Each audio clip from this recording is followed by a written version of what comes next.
Olá, amigos. Vou adiantar para vocês a aula 3, continuando aí para as noções de lógica do concurso Embrapa. Eu recomendo que vocês assistam a aula 1 e a aula 2. A aula 2 vocês podem assistir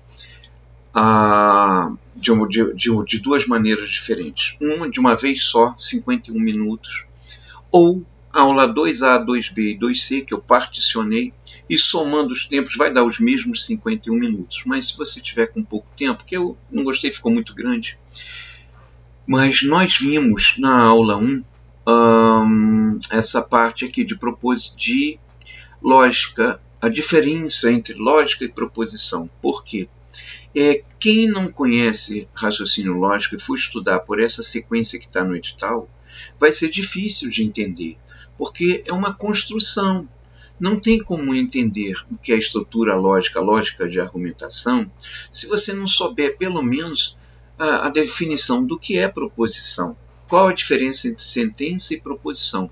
Que toda proposição é uma sentença, mas nem toda sentença será proposição.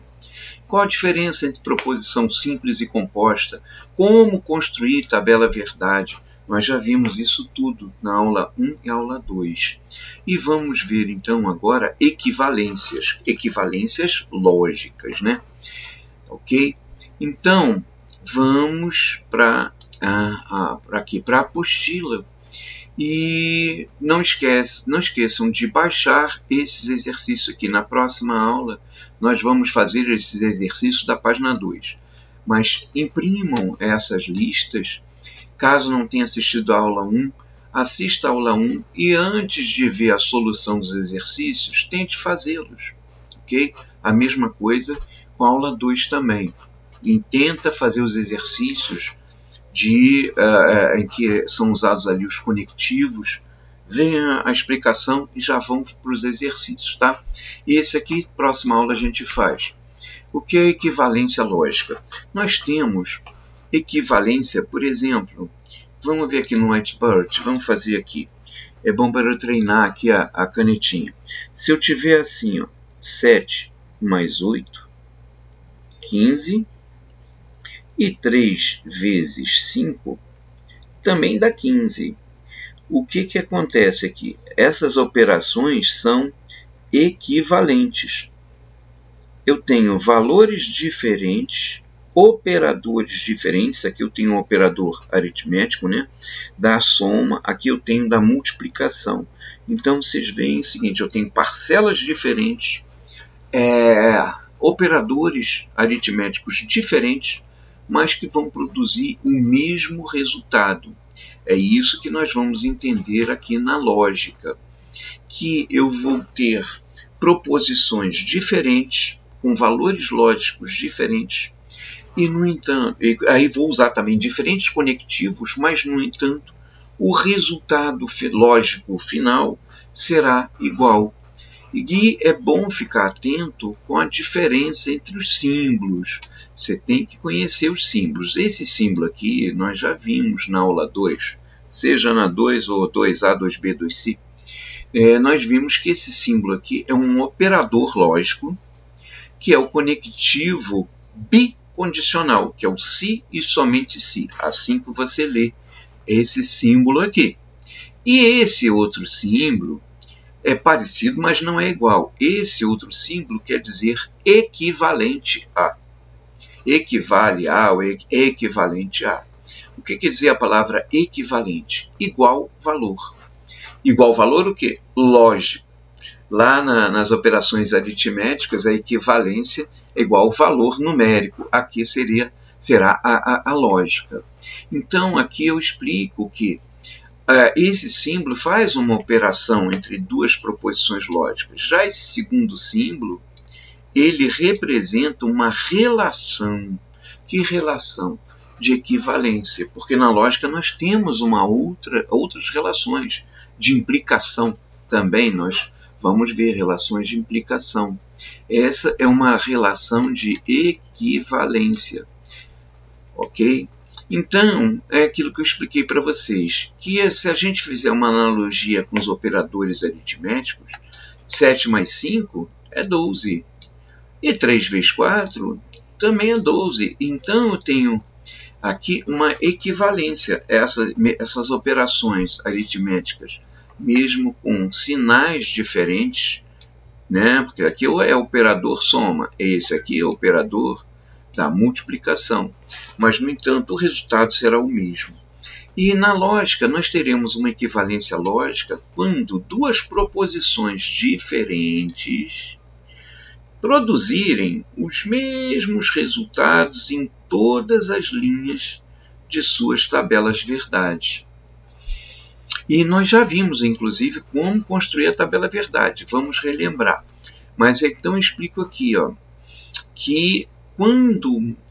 aí eu falo aqui de tautologia, mas vamos relembrar como construir a tabela verdade. Eu expliquei que o número de linhas de uma tabela verdade depende do número de proposições. Se eu tiver apenas uma proposição, 2 elevado a 1 dá 2. A tabela verdade terá duas linhas, verdadeiro e falso. Quando eu tiver duas proposições, já vimos na aula passada, que terá 4 linhas, 2 ao quadrado. Quando eu tiver 3 proposições, a tabela verdade terá 8 linhas.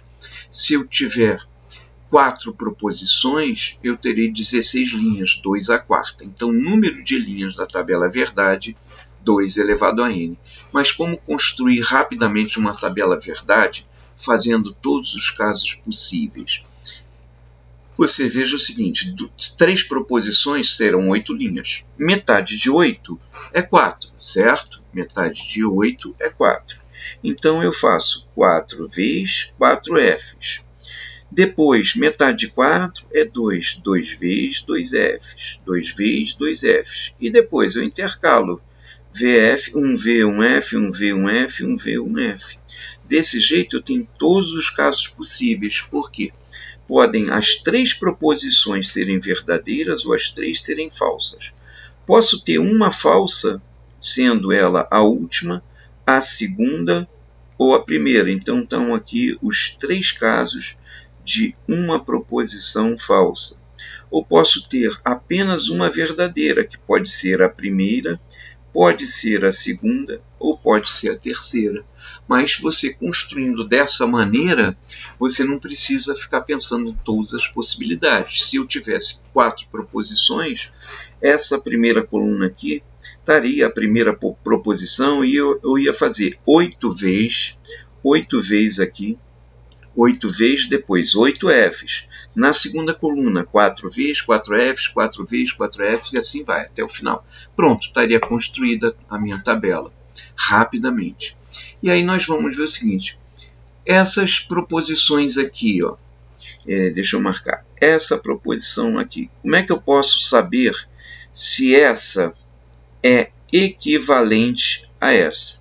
Fazendo a tabela verdade, construindo a nossa tabela verdade para ela.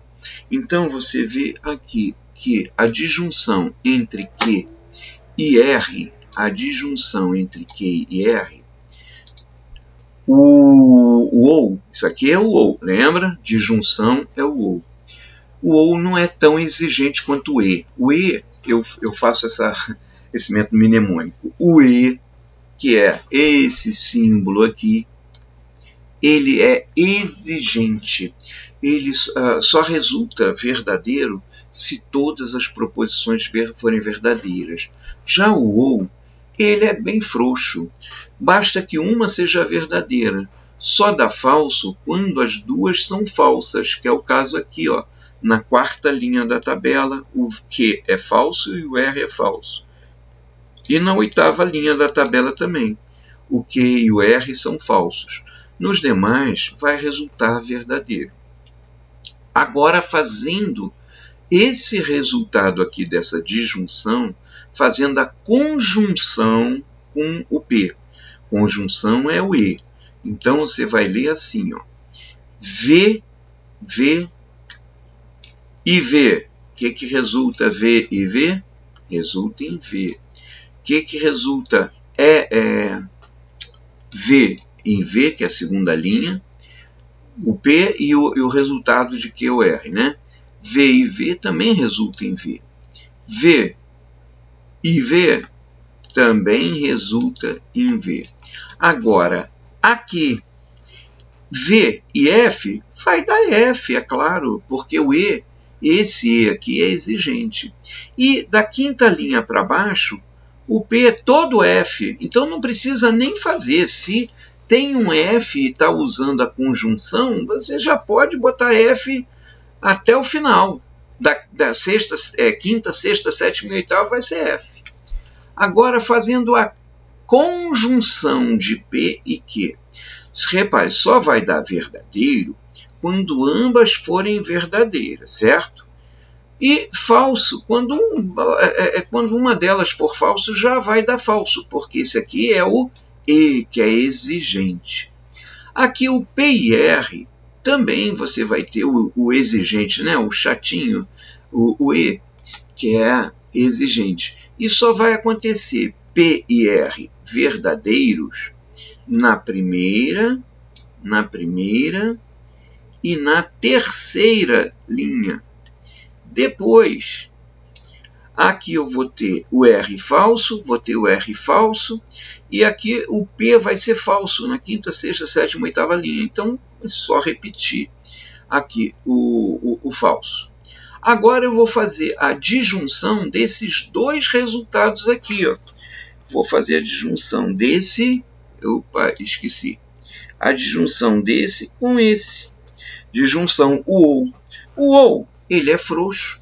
Ele só vai dar F quando as duas forem Fs. Aqui eu tenho V. Opa, volta aqui. Eu tenho V ou V. V ou V dá V. V ou F, como é a disjunção, ele é frouxo, ele aceita, basta um Vzinho, pronto, já deu V. F ou V também vai dar V. E o restante, é claro que vai ser F. Então, o que vocês notam aí? Que em todas as linhas da tabela verdade, eu tenho o mesmo resultado.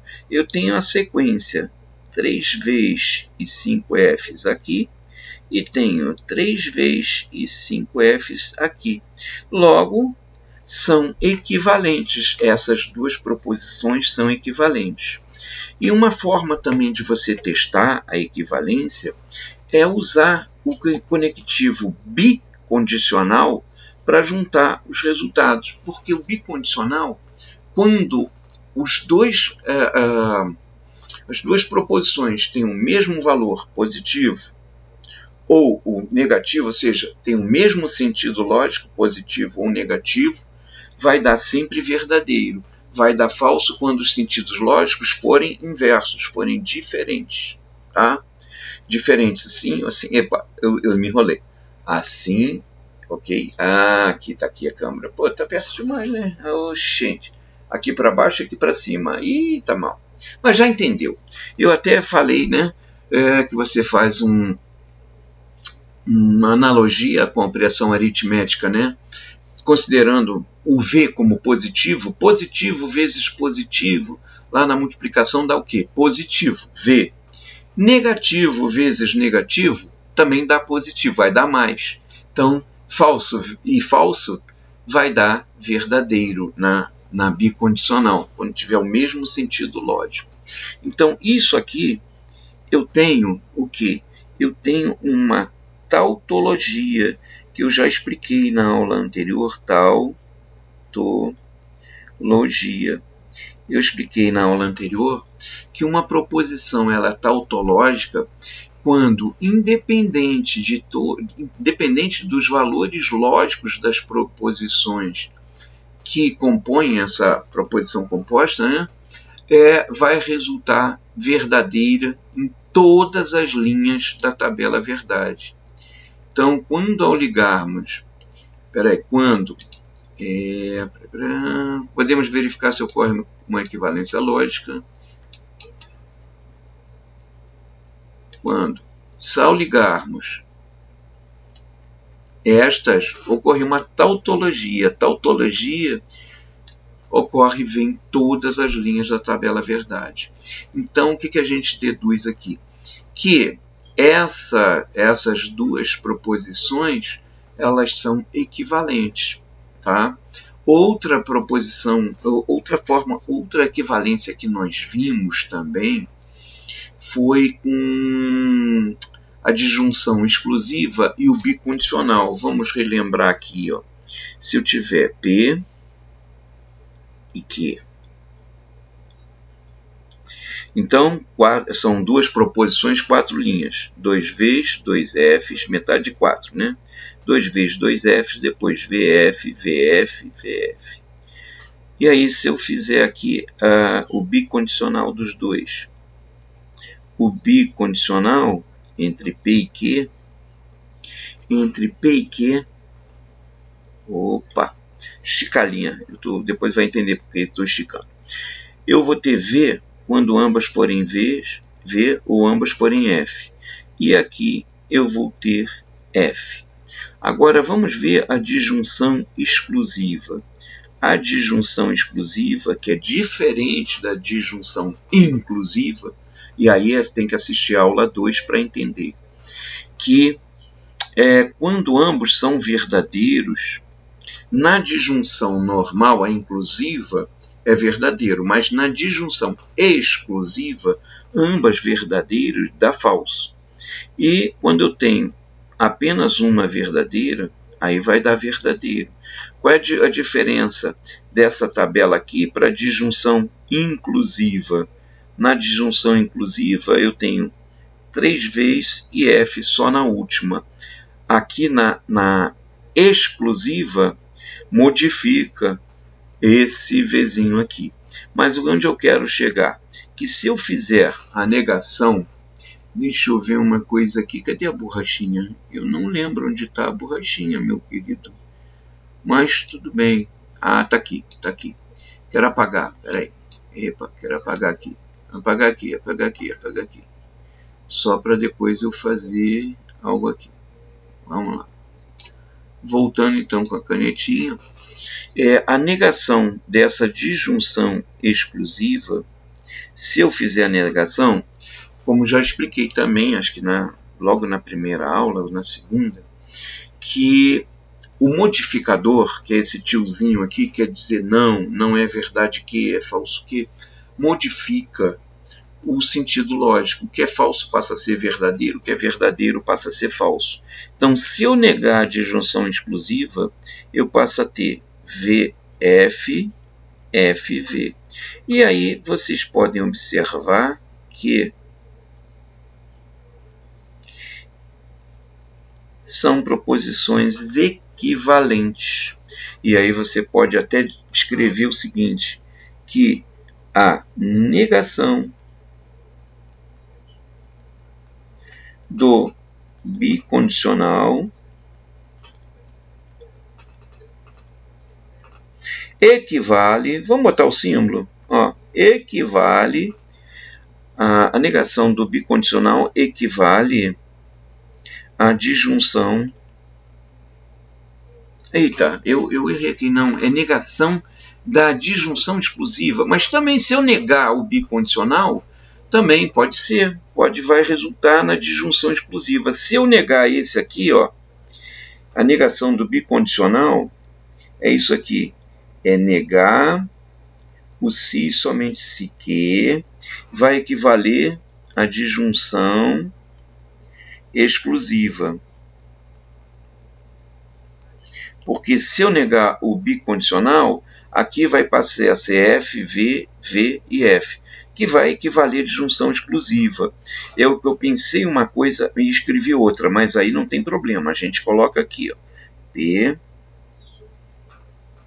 ou P ou Q, mas não ambos, é isso que é disjunção exclusiva. E aí você vai ver que a negação, que foi o que nós fizemos aqui nesse quadro, nós fizemos a negação da disjunção exclusiva. A negação da disjunção exclusiva equivale a condicional. Condicional. Ou seja, aqui, deixa eu arrastar um pouquinho aqui, não consegui. Eu queria arrastar. Ah, é aqui, aqui. É aqui. Não. Pronto, abri espaço. A negação da disjunção exclusiva, que é essa aqui, equivale à condicional. Qual é a condicional? P, se, somente se, que. Então, tá aí, equivalência é isso aí, tá, pessoal? Proposições diferentes produzirão o mesmo resultado na tabela verdade. Se isso acontece, você pode dizer que elas são proposições equivalentes, tá ok? Então, na próxima aula, já tendo fechado o item 1.3, 1.32, 1.33, a gente vai fazer esses exercícios aqui, mas eu recomendo que façam antes, tá bom? Então, até a próxima, se Deus quiser. Deus abençoe a todos.